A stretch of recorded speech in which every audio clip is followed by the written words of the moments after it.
It was the summer of my junior year in high school, when I experienced something that would forever change my perspective on the paranormal. My friends and I had always been intrigued by spooky stories and decided to explore the legends surrounding an old, abandoned mansion known as Maplewood Manor. Nestled at the edge of our small town, Maplewood Manor had stood vacant for decades, shrouded in eerie tales of hauntings and mysterious disappearances. As a group of thrill-seekers, we decided to spend a night there, armed with flashlights, a few snacks, and plenty of ghost stories. The summer evening was warm and humid as we approached the manor. Ivy-covered walls and broken windows gave it an ominous appearance, but our teenage bravado masked any fear inside. The air was heavy with the scent of damp wood, and dust motes danced in the dim light. We ventured deeper into the mansion, exploring room after room. The creaking of the floorboards and distant sounds of wind added to the eerie atmosphere. Laughter and whispers echoed through the hallways as we recounted ghost stories we had heard from our elders. Hours passed, and as the clock neared midnight, we decided to gather in the grand hall. It was a room that had always intrigued us, with a magnificent chandelier hanging from the ceiling, its crystal prisms catching the faint moonlight streaming through the windows. As we sat in a circle, sharing tales of the supernatural, the atmosphere grew tenser. Suddenly, we heard a soft, mournful wail, like the sound of a woman weeping. Goosebumps prickled on our arms as we fell silent. The chilling cry seemed to emanate from nowhere and everywhere simultaneously. Terrified but driven by morbid curiosity, we decided to investigate. We followed the eerie cries to a narrow staircase leading down to the basement. Descending into the darkness, the air grew colder and the sobbing intensified. At the bottom of the stairs, we found a heavy wooden door, half ajar. Pushing it open hesitantly, we entered a dimly lit chamber.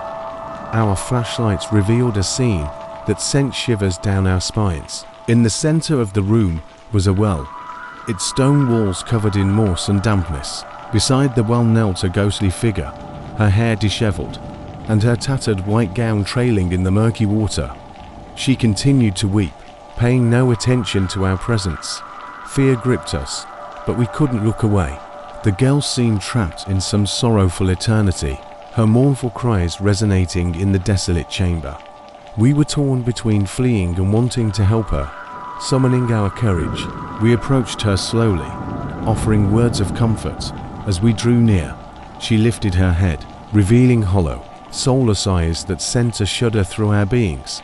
With a blood-curdling scream, she lunged toward us, her icy fingers reaching out. Panicking, we scrambled back up the stairs, fleeing the basement and Maplewood Manor. We didn't stop until we had put a considerable distance between ourselves and the haunted mansion. The chilling encounter was etched into our memories, a reminder that some mysteries should remain unsolved. Years later, I still can't explain what we witnessed that night at Maplewood Manor. It left me with a profound belief in the supernatural and a deep respect for the unexplained. Whether it was a ghostly apparition or something even more sinister, I knew one thing for certain. The legends surrounding that old mansion were rooted in dark and haunting truths.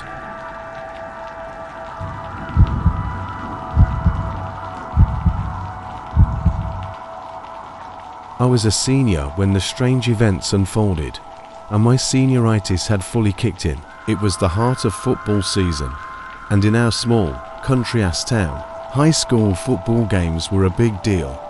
Our team was actually good, and there was little else to do for entertainment. One day, my friend JJ and I found ourselves in some joke of an elective class. Since we were both looking forward to the Friday night football game, we decided to invite a couple of friends, Kayla and Ashley, to join us. They were up for it, so JJ dropped me off at home after school, and a few hours later, he picked me up again. Together, we collected Kayla and Ashley before heading to the school's back parking lot by the woods. We had some 4 locos in the car. Being discreet in case anyone passed by, we decided to pour some of it into water bottles to bring to the bleachers. We wanted to secure good seats on the top row since the game started late. By the third quarter, it had started to get dark, and by the fourth, it was pitch black. Unfortunately, our team was losing pretty badly for a change, and many students were leaving early. Undeterred, we stayed, planning to hang out on the field afterward. As the game ended with our team's crushing defeat, the field and bleachers fell eerily silent. The team retreated to the locker room in embarrassment, and the away team headed to their buses. Within 10 minutes, JJ and I found ourselves among the few remaining spectators, along with a couple of others scattered around, and maybe a few people on the field. In our somewhat inebriated state, the team's loss didn't dampen our spirits. However, when the field lights suddenly turned off, plunging us into near total darkness, our carefree evening took a chilling turn. Moonlight provided the only illumination. In this darkness, we heard a voice, a woman's voice, saying, "You kids shouldn't be in here." We stood there, frozen in silence, staring at a towering black figure about 15 feet away, standing between two trees. It was a horrifying sight, and we both felt a sense of dread as the figure seemed to grow larger and closer. Even though we couldn't discern any movement or hear footsteps, the voice spoke again. "You kids shouldn't be in here." Panic surged through us, and we turned and ran, calling out for Kayla and Ashley. We knew they'd be frightened and would follow us, which they did. As we fled, we crawled back under the little torn section of the fence that kids often use to access the woods. We raced down the small hill into the woods, though the girls were hesitant to follow. At one point, we decided to mess with them by hiding and letting them catch up to us. However, as we heard their footsteps approaching, something even more terrifying happened. We both spotted a towering, black figure, only about 15 feet away, between two trees. This figure didn't appear to have legs or make any discernible movement. Then, the figure spoke in a woman's voice, "You kids shouldn't be in here." As the girls tried to catch up to us, the figure seemed to grow larger and closer rapidly. Terrified, we bolted, finally reuniting with the girls and running back to the car. We warned them about the 7-foot-tall woman in the woods. JJ even mentioned that, if I hadn't seen it too, he would have thought he'd seen an apparition.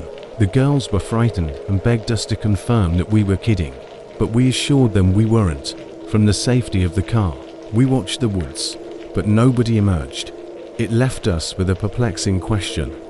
Why would an older woman be alone in the woods at night, especially in a fenced-off area, far from any nature trail? Our school had no security back then, so it couldn't have been for security purposes. We all decided to head to JJ's place, leaving the rest of that bizarre night to our imaginations. But this was only the beginning of a series of unsettling events. Fast forward to that summer when I was working at the school as a summertime custodian. I had returned for the higher pay. Just like previous summers, during one of my shifts, while mowing the grass in the center courtyard, I noticed someone in an upstairs window. It was an older woman, perhaps around 65, with short curly hair, her face blurred by the glare of the window. I waved at her, but she didn't respond. She remained still, not moving an inch. Intrigued, I dashed inside to find my boss and asked if he knew who was upstairs. He agreed to accompany me to the upstairs math hallway, where I had seen her. However, when we arrived, all the classroom doors were closed and the lights were off. The classroom where I had seen the woman was empty.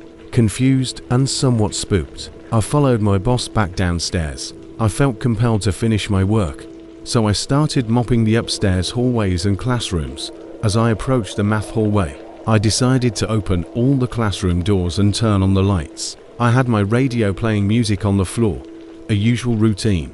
Over the music, I distinctly heard a woman's voice saying, "Young man." It sent shivers down my spine. I couldn't tell which classroom it came from, so I turned off the music and began checking every nearby class room. My heart raced as I found every single room empty.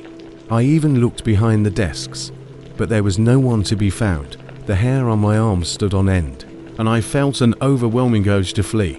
I rushed downstairs to find my boss once more. I explained that I had heard a woman's voice upstairs, but we couldn't find anyone. He accompanied me again to the hallway, but our search yielded no results.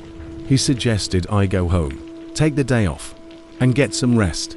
Thinking I was overreacting, that evening, I connected the dots between these unsettling experiences. What if the tall woman in the woods and the mysterious presence in the school were somehow related? It sent shivers down my spine. When I returned to work the next day, I told my boss I preferred not to work in the math hallway due to my unease. From that day forward, I couldn't shake the belief that my old high school was haunted by the spirit of an older woman. These events, both chilling and unexplainable, left me with no other plausible explanations. These occurrences had taken place when I was just 15, a sophomore in high school, and they continued to haunt me, even years later.